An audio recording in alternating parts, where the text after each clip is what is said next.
왜 하필 저인가요? 다른 사람도 있는데 왜 저한테 한국을 가라고 하시는 거예요? 그 위험한 곳에 갔다가 무슨 일이라도 생기면 책임지실 건가요? 여기 자신이 왜 한국에 가야 하냐며 상사에게 소리치고 있는 미모의 스위스 여성이 있습니다. 그녀는 왜 이렇게 화가 난 것이고 한국에 가기 싫다고 말하는 것일까요? 오늘은 스위스에서 온 로이나 씨의 사연을 준비했습니다. 그럼 오늘의 사연 읽어드리겠습니다. 안녕하세요.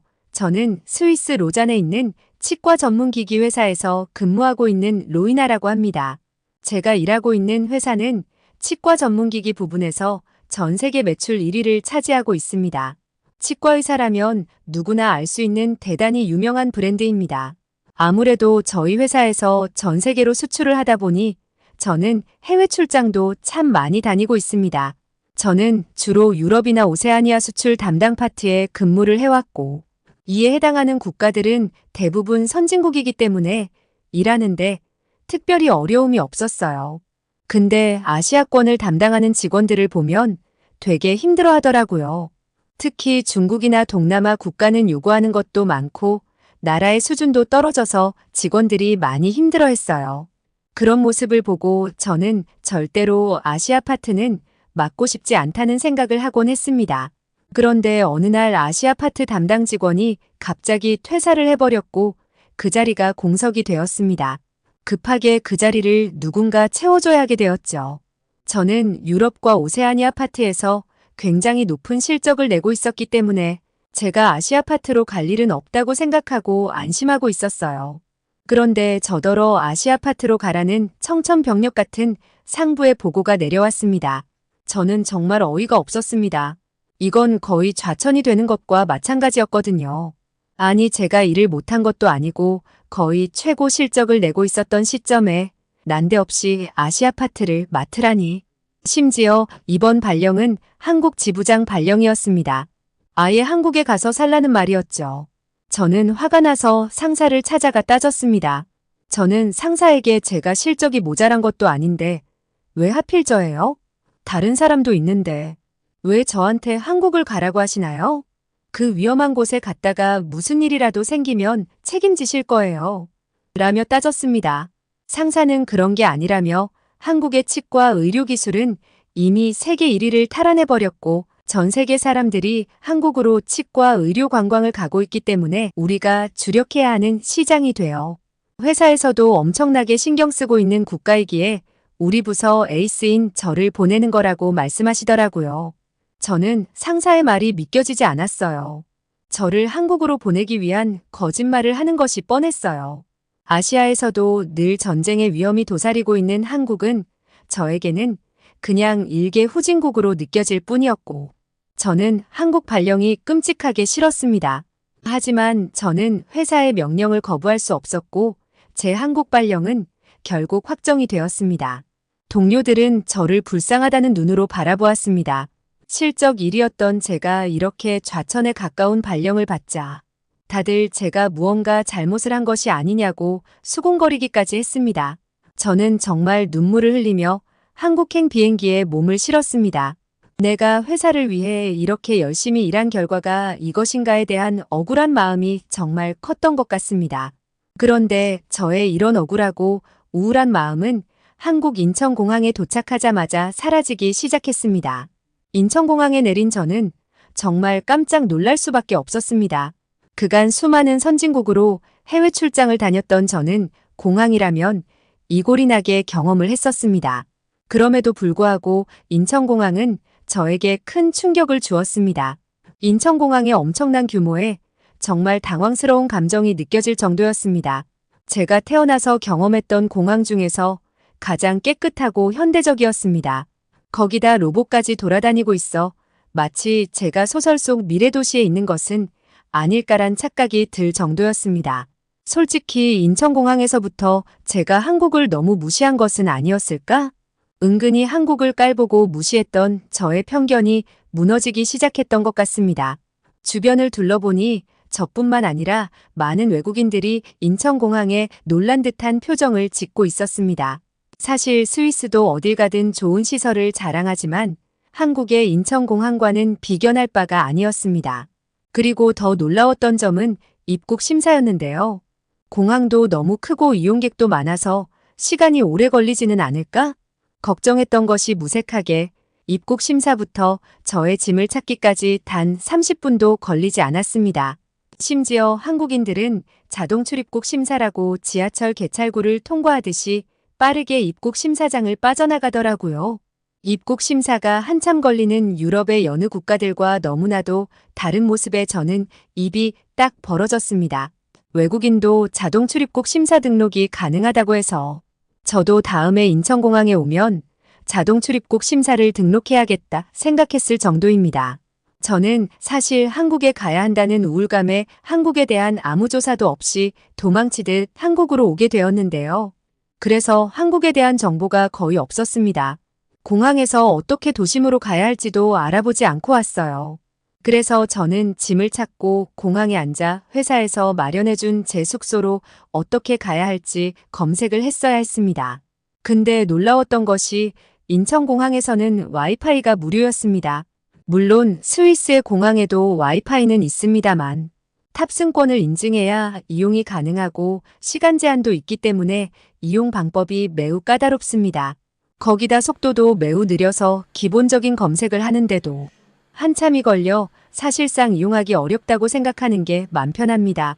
근데 한국의 인천공항은 탑승객이던 아니던 누구나 제약 없이 와이파이를 쓸 수 있었고 그 속도는 제가 스위스에서 경험한 어떤 와이파이 속도보다 빨랐습니다. 저는 이렇게 빠른 와이파이는 경험해 본 적이 없었습니다. 근데 이런 와이파이가 무료라니. 이렇게 큰 공항에서 이렇게 많은 사람에게 이렇게 빠른 와이파이를 무료로 제공한다는 사실에 저는 너무나 놀랐습니다. 한국은 정말 부자가 아닐까라는 합리적 의심이 들 수밖에 없었죠. 세계 어디를 가도 이런 나라는 없을 겁니다. 저는 빠른 와이파이를 통해 한국에 대한 정보를 순식간에 검색할 수 있었습니다. 심지어 구글에 한국 여행 정보부터 시작해서 교통 정보까지 너무나 잘 나와 있어서 저는 검색한 지 얼마 안 지나 제가 어떻게 숙소로 가야 할지 알 수 있었습니다. 옆에 있던 외국인이 저를 보더니 구글맵 말고 네이버 지도 앱을 깔아보라고 조언을 해주어서 아니 세계적으로 유명한 구글맵을 쓰지 왜 듣도 보도 못한 앱을 깔라고 하는지 이해가 안 갔는데 네이버 지도 앱을 깔아서 써본 순간 저는 엄청난 충격을 받았습니다. 네이버 지도를 통해 길을 검색하니 각종 버스부터 지하철 공항 리무진까지 타는 정확한 위치부터 시간까지 바로바로 조회가 가능했습니다. 구글맵에도 이런 서비스는 있긴 하지만 정확도와 앱 가독성까지 네이버 지도를 따라올 수 없는 수준이었습니다. 외국인에게 정말 최적화된 지도 앱이었습니다. 이런 지도 기술부터 세계 1위인 구글맵을 압도하다니 도대체 한국이란 나라는 어떤 나라일까 의문이 생기기 시작했습니다. 제가 숙소까지 가는 방법은 공항 리무진, 공항철도, 택시 이렇게 세 가지가 있었는데요. 저는 좀 피곤해서 공항 리무진을 이용하기로 결정했습니다. 공항 리무진은 정말 편리했습니다. 기사님께서 제 짐을 친절하게 화물칸에 실어주셨고 일반 버스와 달리 의자가 정말 넓었습니다. 마치 비행기 비즈니스석처럼 넓고 편안했습니다. 자리마다 커튼도 있어서 남의 시선을 신경 쓰지 않을 수 있었고 자리마다 휴대폰 충전기까지 구비되어 있어서 정말 편했습니다. 버스에서 이렇게 편안하게 쉬어본 적은 난생 처음이었습니다. 기사님께서 운전도 어쩜 그렇게 스무스하게 하시던지 저는 리무진을 타자마자 골아떨어져 버렸을 정도였어요. 숙소에 도착할 때쯤 정신을 차린 저는 창밖을 보고 정말 놀랐습니다. 서울은 마치 미래도시가 아닌가 생각이 들었던 것이 고층 빌딩이 숲을 이루고 있었습니다. 사실 제가 살던 스위스 로잔에는 이런 고층 빌딩들이 없기 때문에 저는 굉장히 생경한 느낌이 들었습니다. 도대체 한국이란 나라는 뭐지? 아니 핵위협을 계속 받고 휴전 중인 나라가 어떻게 이런 모습일 수 있지? 라는 생각이 들 정도였습니다. 인천공항부터 도심까지 제가 경험한 한국은 제 예상과 계속 다른 모습을 보여주었고 저에게 연이은 쇼크를 주었습니다. 그리고 단 한 달이었습니다. 제가 한국에 완전히 빠져버리게 된 시간이요.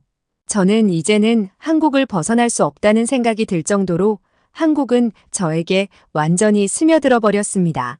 제가 한국에 살게 되면서 처음에 가장 놀랐던 것이 24시간 운영하는 편의점과 식당들이 어디를 가든 있었다는 점이었어요.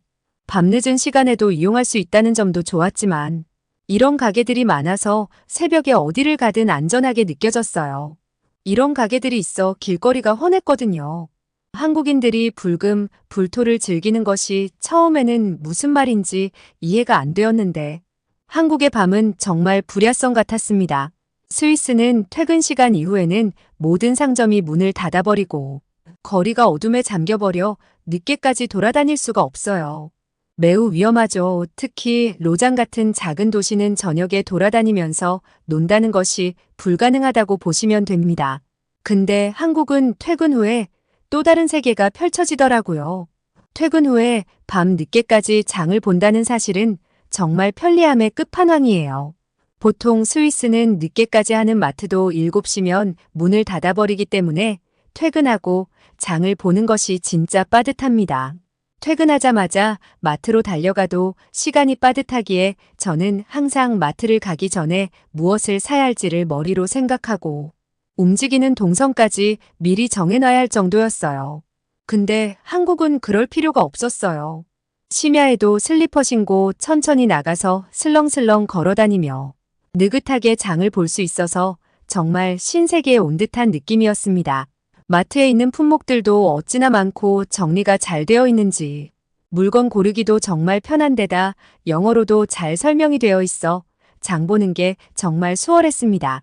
그리고 쿠팡이라는 것을 알게 되었는데 저는 정말 충격을 받았어요.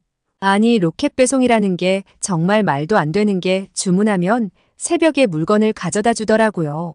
어떻게 이런 시스템이 가능한 건지 저는 아직도 이해가 안 갑니다. 스위스에서는 그렇게 빠른 배송도 불가능하겠지만 배달비만 해도 어마어마하기 때문에 그냥 가서 사오는 게 나아요. 아마 여러분도 스위스의 살인적인 물가에 대해서는 들어보셨죠? 스위스에서는 외식이 쉽지 않아요. 유럽 빅맥 지수 1위가 항상 스위스거든요. 스위스에서 빅맥 세트 하나 사 먹는데 얼마인지 아세요? 25,000원 정도 합니다. 대체 왜 이렇게 비싼 건지 저는 다른 나라 맥도날드에 올 때마다 너무 저렴해서 깜짝 놀랄 지경입니다. 한국도 다른 아시아에 비해 물가가 높은 편이긴 하지만 그래도 정말 합리적인 물가 수준인 것 같습니다. 저는 스위스에서도 못한 외식을 한국에서는 일주일에 3번 이상은 할 수 있어서 정말 행복해요. 기념일에만 외식이 가능했던 스위스에서의 삶을 비교하면 삶의 질이 정말 높아졌다고 생각해요. 또 배달이 왜 이렇게 잘 되어 있는지 저는 배달의 민족 앱을 알게 되고 배달 음식에 거의 중독이 되었어요.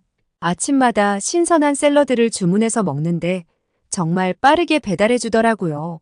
매일 아침마다 다양한 종류의 싱그러운 샐러드를 먹어서 그런가 요즘 정말 몸이 가벼워졌답니다. 한국의 밤은 너무나 즐거워요. 늘 5시만 되면 모든 도시가 어둠에 잠기는 스위스에 적응되어 있던 저는 한국에 와서 밤 문화에 눈을 뜨게 되었어요. 밤이 늦어도 길거리는 환하고 즐길 것도 많고 생동감이 넘쳐나요. 밤늦게까지 쇼핑도 가능한 데다 노래방, 호프집, 치킨집 등 노는 것이 끝이 없어요. 저는 1차, 2차, 3차라는 말을 처음 들어봤는데 한국에서는 놀다가 자리를 옮겨가며 새로운 식당으로 이동하더라고요. 아니, 이렇게 끝도 없이 노는 것은 처음이었는데 진짜 최고예요. 지루할 틈이 없을 지경이더라고요. 거기다 한국의 음식은 정말 말로 설명할 수 없을 만큼 최고라고 말할 수 있습니다. 사실 스위스 음식은 퐁듀라는 게 유명하지만 별맛은 없거든요. 느끼하거나 꾸리꾸리한 냄새가 나는 음식들이 대부분이라 저도 딱히 좋아하는 음식이 없어요. 근데 한국에서는 한정식집에 가면 끝도 없는 반찬을 내주시고 호프집에 가면 골뱅이 소면, 치킨, 찌개 등의 안주가 수십 가지나 있더라고요. 그것도 한식부터 서양식까지 호프집에서 다 주문이 가능해요. 저는 요즘 먹태에 빠졌는데 이렇게 맛있는 생선 요리는 처음이에요. 먹태를 쫙쫙 찢어서 맥주랑 같이 먹으면 너무 행복해요. 글을 쓰는 지금도 먹태랑 맥주 한 잔이 떠올라 입에 군침이 고이네요. 한국은 어찌나 다양한 음식들이 많은지 저는 살면서 이렇게 짧은 기간에 이렇게 많은 음식을 먹어본 건 처음입니다. 한국에 있는 외국인들과 이야기를 나눠보면 다들 음식에 놀라는 경우가 많더라고요. 진짜 맛있는데 이렇게 다양한 음식을 맛볼 수 있는 나라는 한국밖에 없다고 장담할 수 있습니다. 스위스의 경우 지형 특성상 산지가 많은데도 바다도 없어서 바다 식재료가 많이 부족합니다. 그래서 저도 어릴 때부터 해산물을 접하기 어려웠습니다. 한국은 삼면이 바다로 둘러싸여 있어 어디를 가던 해산물을 접하기 쉽더라고요. 저는 해물찜과 해물탕을 처음 먹어보고 충격에 휩싸였어요. 이렇게 풍부한 바다의 맛은 처음이었거든요. 진짜 해물 요리는 스위스로 가져가고 싶을 정도인데 제가 로잔에 가서 한국식 해물탕과 해물찜을 파는 가게를 열면 저는 분명 돈방석에 앉을 거예요. 솔직히 스위스 생선 요리라 함은 크림이나 토마토 소스를 끼얹는 게 대부분이라 보니 속이 느글거릴 때가 많은데 한국식 해물 요리를 맛보면 아마 모든 스위스 사람들이 중독되어 버릴 거예요. 한국 요리들은 다양한 재료들을 믹스해서 그런가 맛이 정말 풍부한 데다 또 비주얼까지 풍성해서 외국 바이어들이 한국을 왔을 때 접대하기도 정말 좋아요. 한국 음식은 말 그대로 컬처 쇼크예요. 제가 한국에서 가장 좋았던 것은 바로 의료 시스템이었는데요. 저는 아무래도 한국의 치과와 관련된 업무를 보기 때문에 한국 치과에 자주 가게 되고 한국 치과 의사들과의 미팅을 자주 하곤 합니다. 제 회사에 있는 상사가 한국 치과 의료 기술이 세계 1위라고 말했던 것을 저도 처음에는 믿지 않고 의문을 가졌는데요. 제가 직접 와서 보니 정말 전 세계 1위라고 자신 있게 말할 수 있습니다. 우선 한국 의사들과 이야기를 나눠보면 그들이 얼마나 의술에 진심인지 알 수 있습니다. 보통 다른 나라의 의사들은 최신 기술을 받아들이려 하지 않는 경향이 있는데 한국 치과 의사들은 새로운 트렌드를 주도하고 있다고 말할 수 있을 만큼 정말 빠르게 새로운 것들을 받아들이고 또 발전시키는 능력을 보여주더라고요. 3D 스캐너 기술이 치과에 도입된 지 몇 년이 지났지만 한국만큼 대부분의 치과에 3D 스캐너가 빠르게 도입된 국가는 없다고 할 수 있을 정도입니다. 이러니 한국 치과에서 3D 치과 기술이 발전할 수밖에 없는 거죠. 심지어 한국의 많은 치과에서는 원데이 진료라고 해서 처음 방문한 사람이 당일에 임플란트를 심고 보철까지 올려 마무리하는 신기술까지 보유하고 있었습니다. 사실 스위스에서는 치과 보철 하나 만드는데 2주도 넘게 걸리는 데다 가격도 엄청나게 비싸거든요. 거기다 예약 한번 하는데 몇 달을 기다려야 합니다. 근데 한국은 예약 없이 어느 치과에 방문해도 당일 진료가 가능한 시스템인데다 가격까지 합리적이더라고요. 대체 어떻게 이런 게 가능한지 저는 당최 이해가 가지 않았습니다. 한국은 국민건강보험제도가 정말 잘 되어 있다고 하는데 사실 복지 강국 스위스에서조차 이런 시스템을 갖추지 못하고 있거든요. 스위스에선 치과에서 엑스레이 한 장 찍는데 20만 원에 달하고 스케일링 한번 하는 비용도 20만 원 정도입니다. 근데 한국에서는 엑스레이 한번 찍는데 10,000원도 안 하는 데다 스케일링도 2만 원이면 할 수 있더라고요. 스위스에서는 틀니 한번 하는데 2천만 원은 기본으로 듭니다. 저희 할머니도 틀니를 쓰시는데 위아래 틀니 비용도 엄청나게 들었지만 사실 제대로 못 만들어서 심미적으로도 아름답지 못하고 기능적으로도 좋지 못해 할머니가 정말 불만족스러워 하셨거든요. 근데 한국의 노인들은 나라에서 지원을 해줘서 위아래 틀니를 만드는 비용이 100만 원도 안 하더라고요. 아니 대체 한국 치과는 이렇게 저렴하게 해서 남는 게 있나요? 정말 저희 할머니를 한국에 모시고 와서 틀니를 새로 해드리고 싶은 마음이 굴뚝 같았습니다. 더 놀라운 것은 이 의료 시스템이 치과에만 한한 것이 아니라는 것인데요. 최근에 제가 감기가 걸려서 한국의 병원에 간 적이 있었습니다. 근데 병원비가 5,000원도 안 나온 거예요. 저는 진짜 깜짝 놀랐습니다. 이 사람들이 내가 외국인이라고 사기를 치는 것이 아닐까라는 생각이 들 정도였는데 다른 사람들도 다 5,000원도 안 되는 금액으로 진료를 받더라고요. 아니 스위스에서는 감기가 걸려도 바로 병원에 가기도 어렵지만 병원에 가서 약 처방만 받아서 10만 원 깨지는 것은 우습지도 않아요. 근데 5천 원도 안 되는 돈으로 진료를 본다는 것이 정말 충격적이었습니다.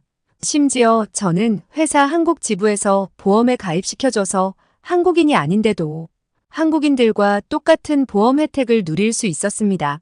한국은 도대체 어떻게 이런 의료 시스템을 갖출 수 있는지 제가 배워서 스위스에 그대로 이 시스템을 이식해주고 싶은 마음이 들 정도였습니다. 저는 한국에 살게 되면서 한국으로 오게 된 것이 정말로 좋은 기회라고 생각하게 되었습니다. 한국은 정말 살기 좋은 나라라는 생각이 듭니다. 세계에서 살기 좋은 국가로 늘 거론되는 스위스에 살다 온 제가 이렇게 말한다는 게 참 우습기도 한데 한국만큼 살기 좋은 나라는 정말 없을 겁니다. 사실 모든 면에 있어 한국만한 국가가 없어요. 제가 회사 동료들과 스위스에 있는 가족들에게 아무리 말해도 믿지를 않아 답답할 지경입니다. 사실 요즘 저는 스위스로 돌아갈 생각이 아예 없어요. 한국 지부장을 하면서 계속 한국에 머물고 싶습니다. 한국은 편리한 것 투성이에요. 은행 업무 같은 것도 스위스에서는 얼마나 복잡한지 몰라요. 근데 한국에서는 휴대폰으로 간단하게 인증을 하고 어플을 이용해서 정말 쉽고 간단하게 처리할 수 있어서 사실상 은행에 갈 필요가 없어요. 그리고 교통카드도 정말 편리합니다. 스위스는 교통카드 하나 신청하는데도 며칠을 기다려야 하는데 한국은 그냥 지하철에 있는 자판기에서 바로 구매가 가능해요. 그리고 교통카드 하나로 지하철, 택시, 버스 등등 한국에 있는 대중교통은 모두 다 이용이 가능해요. 대체 어떻게 그게 가능한지 모르겠지만 얼마나 편리한지 모릅니다. 심지어 교통카드로 편의점에서 물건도 살 수 있다니까요. 도대체 한국에서 안 되는 게 뭔가요? 한국은 모든 게 빠르고 효율적으로 시스템화되어 있습니다. 이런 시스템을 이룩한 한국인들은 천재라는 생각밖에 안 듭니다. 한국에서는 너무나 당연한 것들을 왜 스위스에서는 못하는 걸까요? 한국은 정말 트렌디한 나라예요. 모든 새로운 기술들을 빠르게 받아들이고 또 그것을 한국만의 스타일로 재탄생시키기까지 합니다. 이러니 누가 한국을 따라올 수 있겠습니까? 저는 이런 한국이 너무 좋습니다. 그래서 스위스로 돌아갈 생각도 없을 뿐더러 스위스에 돌아가서는 답답해서 못 살 것 같다는 생각이 들어요. 이미 이런 한국의 시스템을 경험했는데 어떻게 스위스에 가서 지루한 삶을 견딜 수 있을까요? 한국에 오기 전 한국을 무시했던 제가 너무나 바보 같다는 생각이 듭니다. 이제는 제가 한국에서 일하고 있다는 사실이 자랑스럽고 감격스럽기까지 합니다. 그 정도로 한국은 저에게 너무나 소중한 존재가 되어버렸어요. 그래서 저는 요즘 한국어를 열심히 공부하고 있습니다. 한글이란 것을 공부해보니 얼마나 과학적이고 쉽게 설계되어 있던지 모든 소리를 다 한글로 표기할 수 있더라고요. 한국은 나라의 문자에서조차 과학적이고 효율적임을 느끼게 하는 대단한 나라인 것 같습니다. 한국 최고입니다. 오늘은 스위스에서 온 로이나 씨의 이야기를 들려드렸습니다. 로이나 씨의 사연에 저도 한국인이라는 것에 큰 자부심이 느껴집니다. 시청자 여러분, 오늘도 긴 사연 들어주셔서 감사합니다. 누르는데 1초도 안 걸리는 구독과 좋아요를 눌러주시면 제가 더 즐겁고 행복한 마음으로 영상을 만들 수 있습니다. 요즘 날씨가 무척 덥습니다. 다음 주부터는 장마라는데 모두 건강 잘 챙기셨으면 좋겠습니다. 오늘도 좋은 하루 보내세요. 저는 감동사이다의 최한결이었습니다.